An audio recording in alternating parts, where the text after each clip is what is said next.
하나님의 말씀 봉독하겠습니다. 오늘 말씀은 사도행전 1장 21절부터 26절 말씀입니다. 제가 봉독하겠습니다. 이러므로 요한의 세례로부터 우리 가운데서 올려져 가신 날까지 주 예수께서 우리 가운데 출입하실 때 항상 우리와 함께 다니던 사람 중에 하나를 세워 우리와 더불어 예수께서 부활하심을 증언할 사람이 되게 하여야 하리라 하거늘 그들이 두 사람을 내세우니 하나는 바사바라고도 하고 별명은 유스도라고 하는 요셉이요 하나는 matti아라.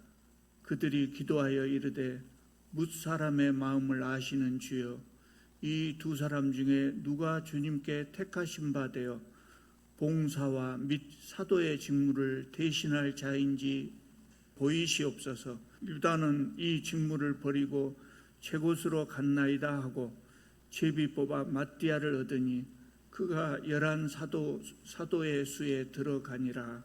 아멘. 오늘 말씀은 사도행전 1장 10절부터 살펴보도록 하겠습니다. 1장 10절을 보면 예수께서 승천하신 후에 제자들이 한참 동안 하늘만 쳐다보고 있었던 것 같습니다. 아마 예수께서 승천하신 그 모습이 신기하기도 했을 것이고요. 또 예수께서 승천하신다고 하니까 많이 서운하기도 했을 겁니다. 그래서 아마 한동안 하늘만 쳐다보고 있었던 것 같습니다. 그때 천사가 옆에서 말합니다. 11절을 보면 갈릴리 사람들아 어찌하여 서서 하늘을 쳐다보고 있느냐. 너희 가운데 하늘로 올라가신 이 예수는 하늘로 가심을 본 그대로 오시리라. 이렇게 말씀하셨어요. 여러분 이 말씀 11절 말씀의 어감이 어떻게 느껴지신지 모르겠어요. 근데 이 말씀에는 글로 써진 말씀에는 악센트가 없기 때문에 그래요. 그런데 두 가지로 생각할 수 있을 것 같아요. 예수님께서 다시 오시니까 너무 서운해하지 말라, 이런 위로의 말씀이기도 하고요. 하늘만 쳐다보고 있으면 되겠느냐.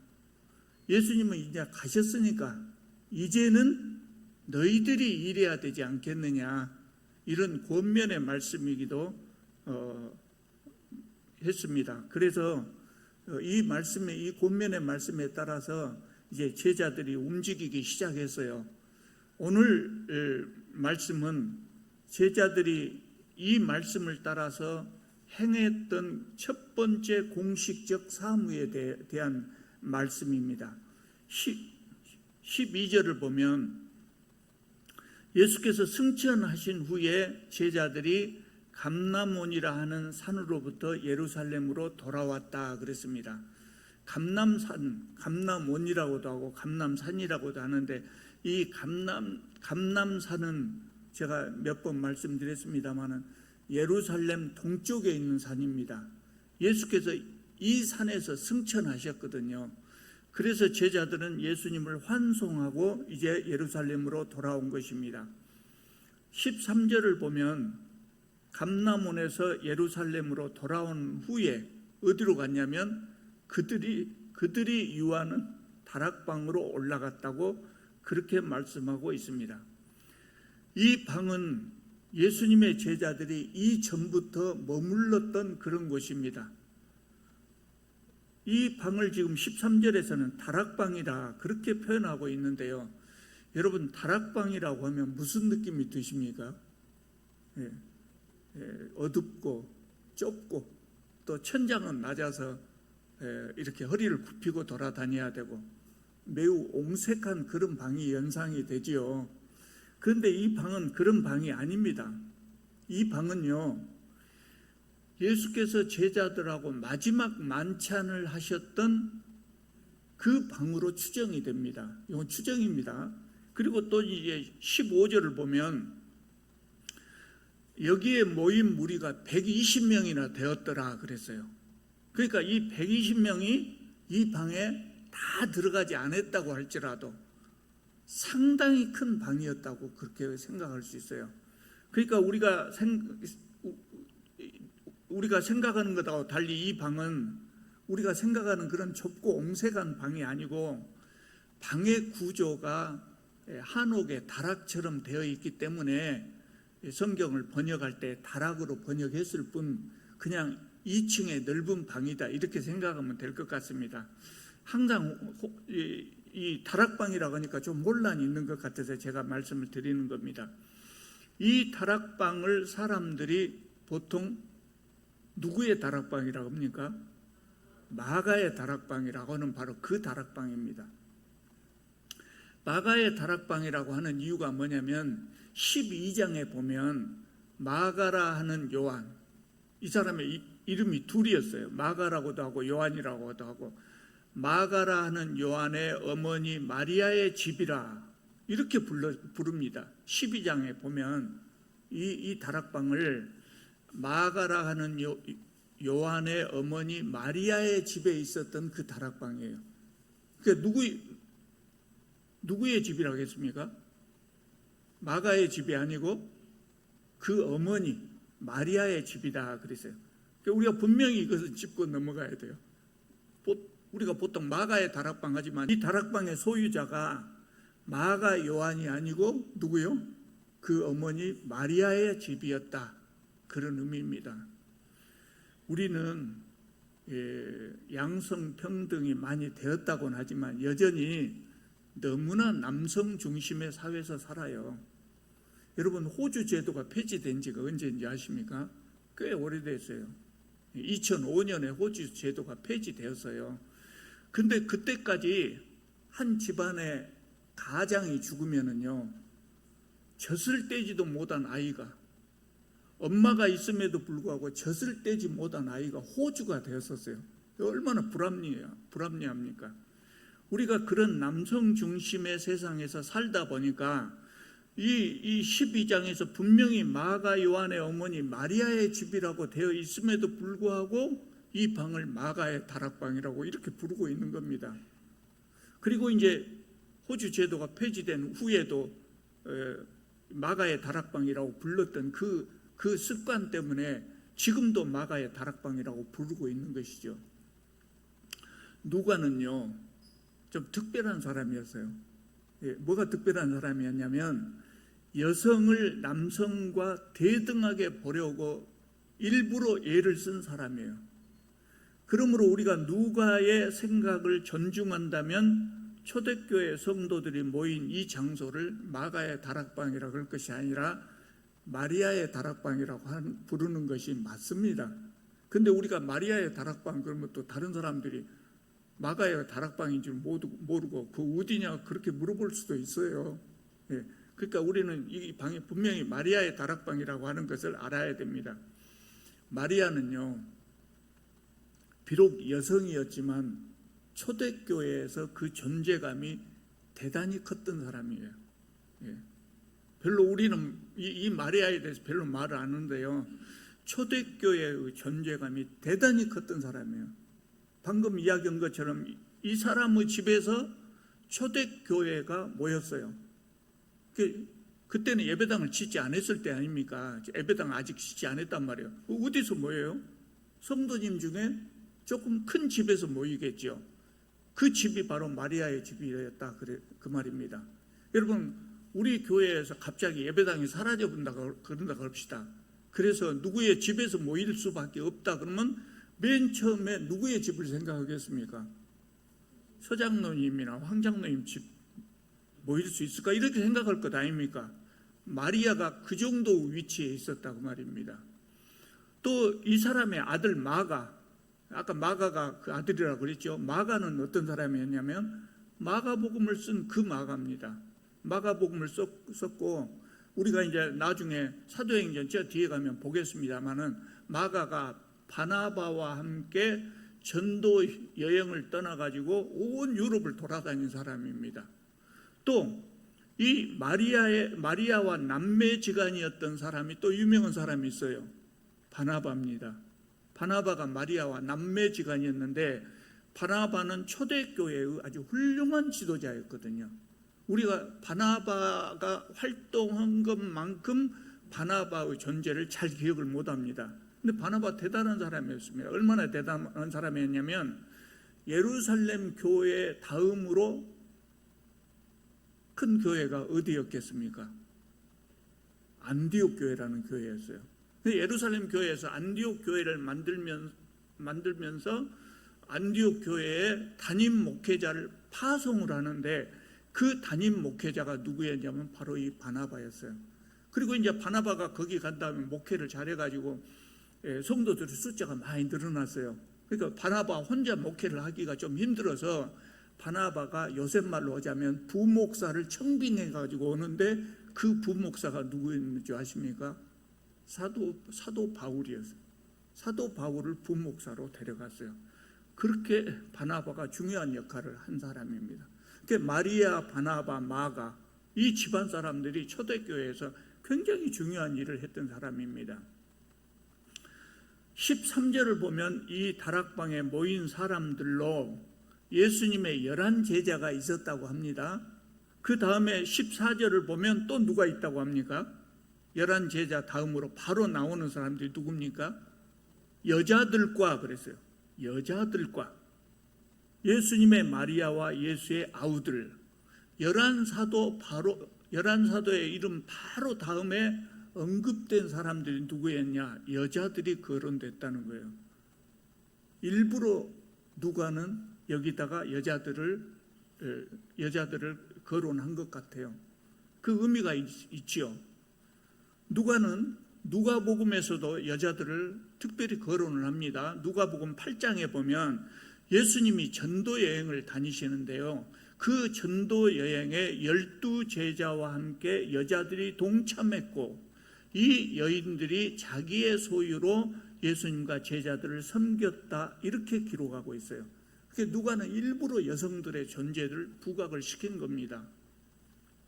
실제로 초대교회에서 여성들의 역할이 굉장히 컸고요.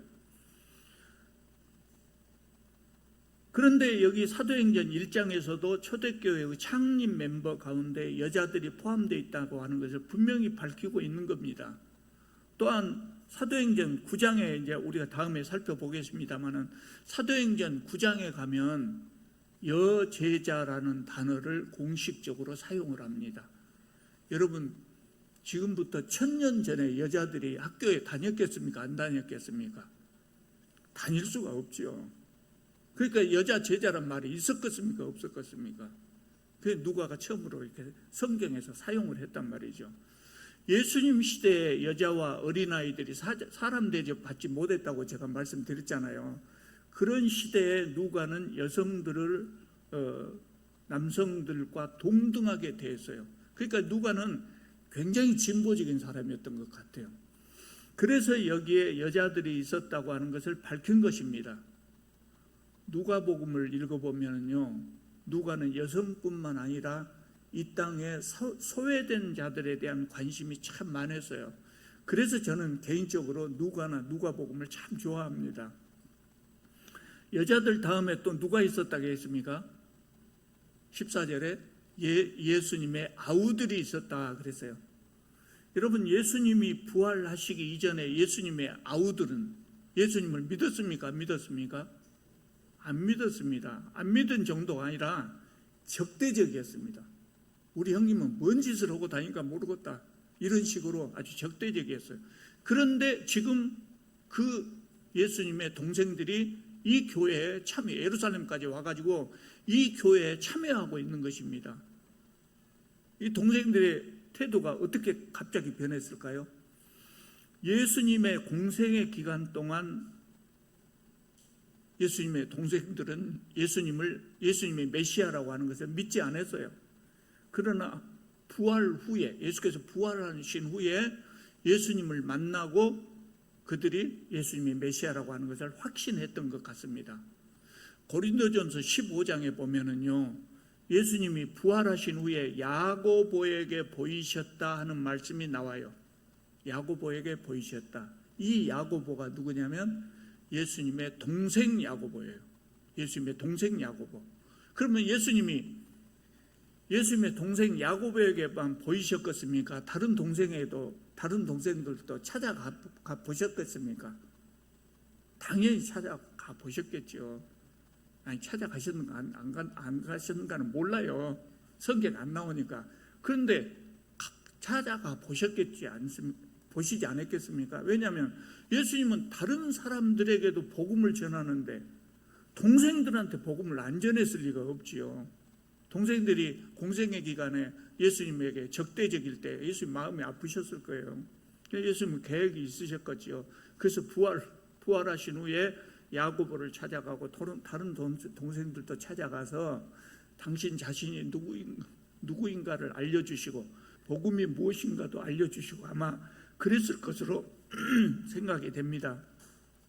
그래서 예수님의 동생들이 예수님을 메시아로 믿고 지금 이곳에 온 것입니다. 마태복음에 소개하는 예수님의 아우는 모두 넷이에요. 그런데 그 네 사람 중에 아까 말씀드린 야고보는 예루살렘 교회의 기둥 같은 존재가 되었고 또 야고보서를 기록했어요. 그리고 또 한 동생 유다는 유다서라는 성경을 또 기록했어요. 다른 동생들은 더 이상 활동한 것이 나오지 않습니다만 다른 동생들도 중요한 역할을 했을 것으로 보입니다. 자, 이렇게 여러 사람들이 다 모였을 때 16절을 보면 베드로가 한 가지 제안을 합니다. 형제들아, 성령이 다윗의 입을 통하여 예수 잡는 자들의 길잡이가 된 유다를 가리켜 미리 말씀하신 성경이 응하였으니 마땅하도다. 이렇게 말씀하고 있어요. 얼른 읽어보면 뭔 말인지 모릅니다. 이 말씀의 뜻이 이렇습니다. 다윗이 시편에서 시를 썼는데 그 시가 시편에 있어요. 그런데 그 시에서 어떤 사람이 메시아를 배신할 것이라고 예언을 했어요. 근데 그 예언이 이루어져 가지고 어떤 사람이 메시아를 배신했고 그 배신자가 누구였다고요? 가룟 유다였다 이 말입니다.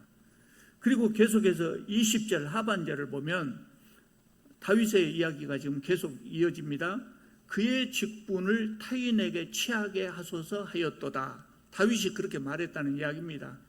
그러니까 앞에서 예언했던 다윗의 예언이 계속되는 것이죠. 그래서 다윗이 쓴 시편을 다시 인용했는데 이 말의 의미가 뭐냐면 유다가 이제 떠나갔으니 죽었습니다. 유다가 떠나갔으니 그 자리를 다른 사람으로 메우게 해주시라는 그런 말씀입니다.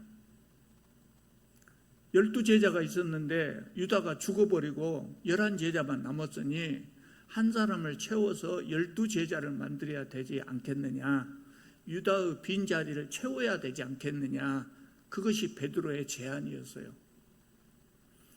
여러분, 유다의 빈자리를 꼭 채워야 했을까요? 왜 제가 이 말씀을 물어보냐면 유다의 빈자리를 채운 것에 대해서 말이 많습니다. 말이 많아요. 우리에게는 예수님의 제자, 사도들의 수가 11명이든 12명이든 별 의미가 없어요. 한국 사람들에게 별 의미가 없어요. 그러나 유대인들에게는 의미가 있었어요. 여러분, 12이라는 숫자를 생각하면 무엇이 떠오릅니까? 12 그러면 뭐가 떠오릅니까? 저는 뭐가 맨 처음에 떠오르냐면요 연필 한 다스가 떠오릅니다. 연필 한 다스 12자리. 또 뭐가 떠오릅니까? 하루에는 24시간이 있는데 시계를 보면 12시까지 있어요. 12시가 반복돼. 시간은 12시다. 1년은 12달이다. 고작 이런 것이 생각난단 말이에요. 사람마다 12 넣으면 다른 것이 연상이 될 겁니다. 근데 이스라엘 사람들은 12 넣으면 뭐가 생각나겠습니까? 12지파가 생각난다고. 12지파. 그래서 특별한 숫자예요, 이 숫자가.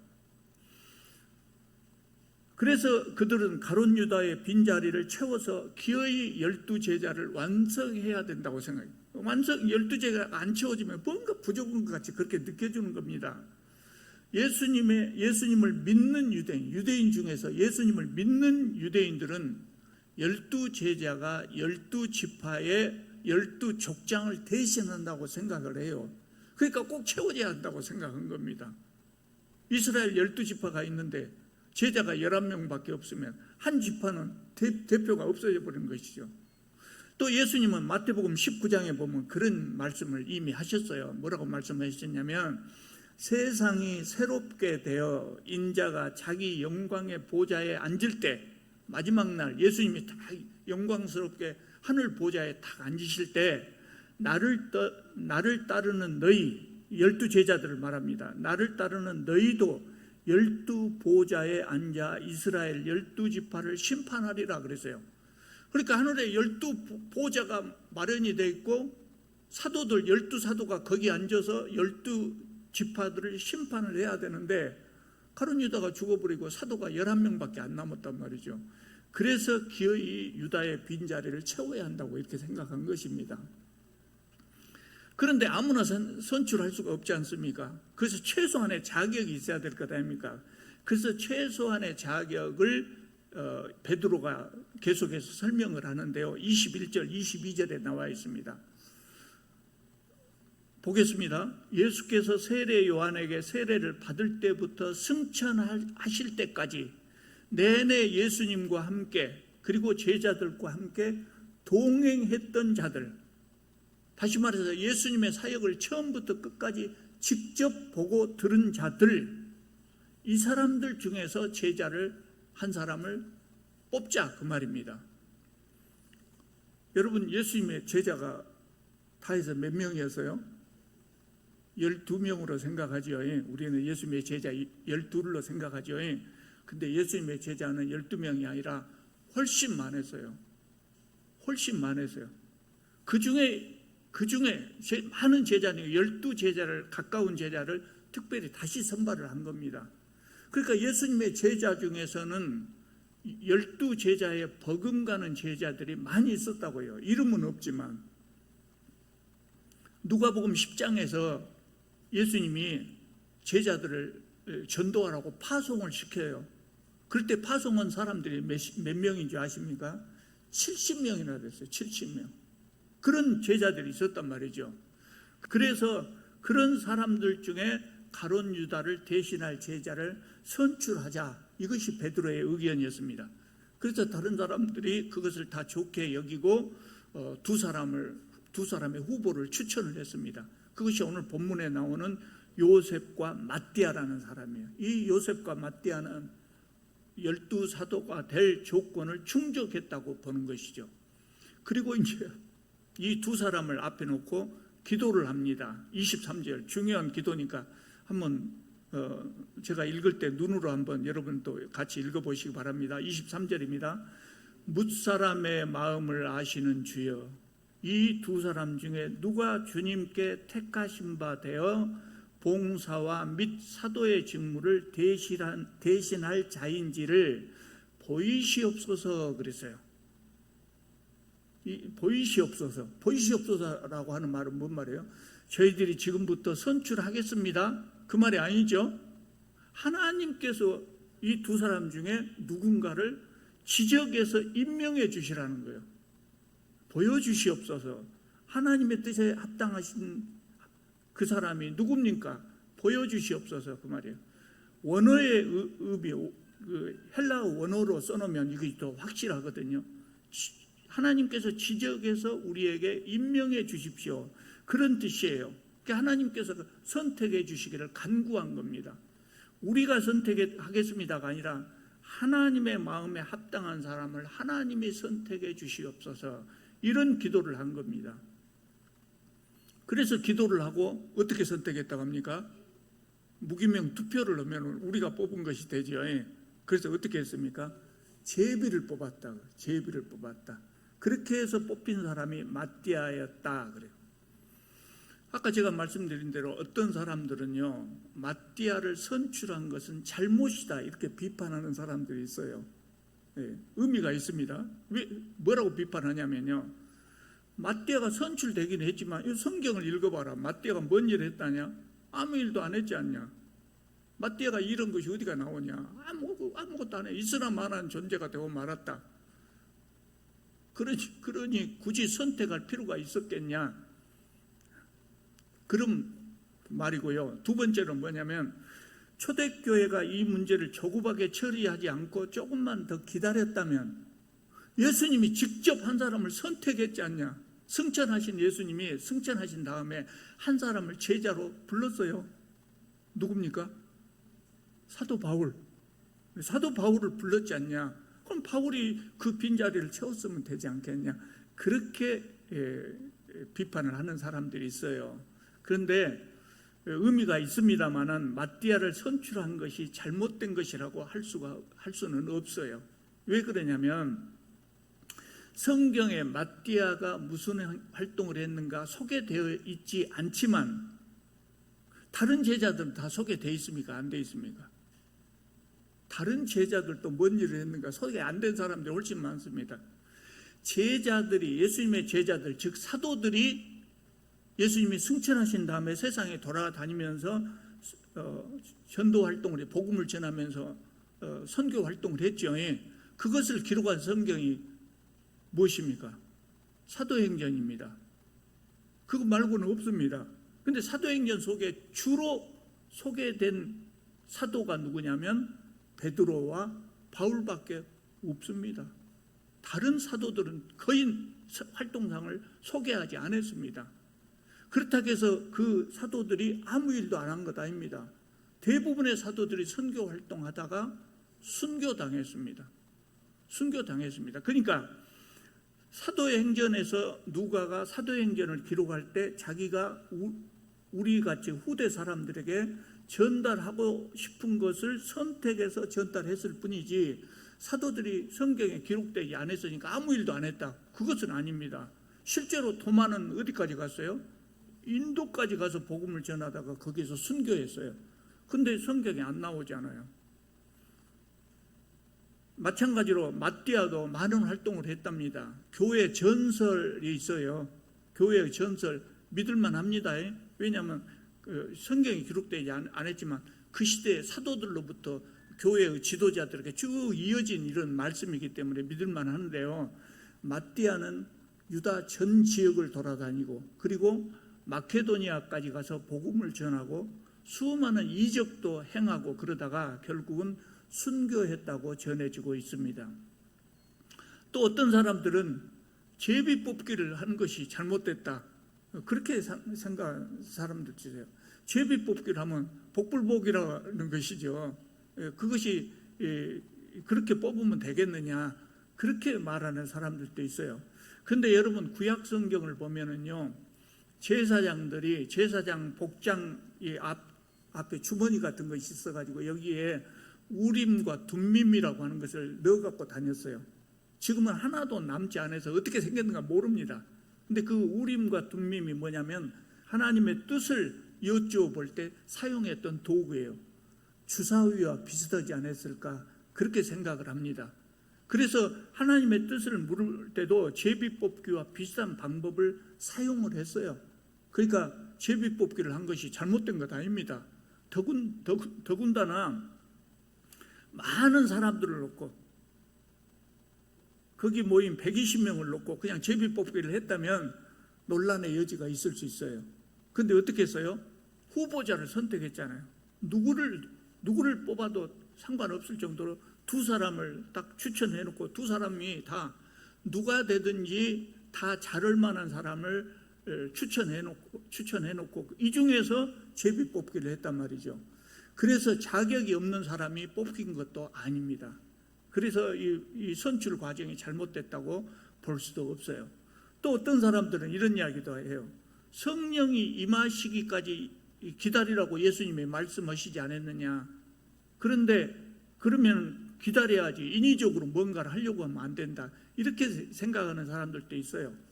여러분 우리가 하나님의 역사하심을 기다린다 그럴 때요. 하나님께서 역사해 주시기를 기다린다 그럴 때 아무것도 안 하고 손 놓고 이렇게 앉아서 기다리는 거 아니에요. 예. 우리가 할 수 있는 일을 하면서 기다리는 거예요. 하나님은 그렇게 우리가 그렇게 하시기를 원하셔요. 하나님께서 우리에게 손발을 주신 이유가 뭡니까? 뭔 일을 우리가 알아서 하라는 거예요. 물론 우리가 이런 일을 할 때 하나님보다 앞서서는 안 돼요. 하나님보다 앞서서는 안 되지만 하나님이 주신 지혜로 우리 마음속에 역사하시는 성령의 능력으로 함께 일을 해야 되는 것이죠. 예. 그래서 이 사도들이 이 일을 한 것을 잘못했다고 할 수가 없는 겁니다. 더군다나 이제 가장 중요한 것이 있어요. 마띠아를 선출한 것이 잘못된 것이 아니라고 하는 가장 중요한 이유가 뭐냐면, 성경 본문을 읽어볼 때 마띠아가 선출된 것이 잘못된 것이라고 하는 표현을 전혀 찾아볼 수가 없어요. 더군다나 26절, 오늘 본문 마지막 절을 한번 다시 볼까요? 26절 하반절을 보면 뭐라고 됐냐면, 그가 11사도의 수에 들어가니라, 이렇게 기록되어 있어요. 그가 11사도의 수에 들어가니라. 들어가니라라고 번역된 이 말의 헬라어의 원래의 뜻은 뭐냐면 하나님께서 선택하셨다는 뜻이에요. 하나님께서 선택하셨다. 그러니까 마띠아의 선택은 사람들이 제비 뽑아서 선택을 했지만 그것은 사람들의 의지로, 사람들의 뜻으로 선택한 것이 아니라 하나님께서 선택해 주셨다는 그런 의미라는 것입니다. 그래서 마띠아가 초대교회에서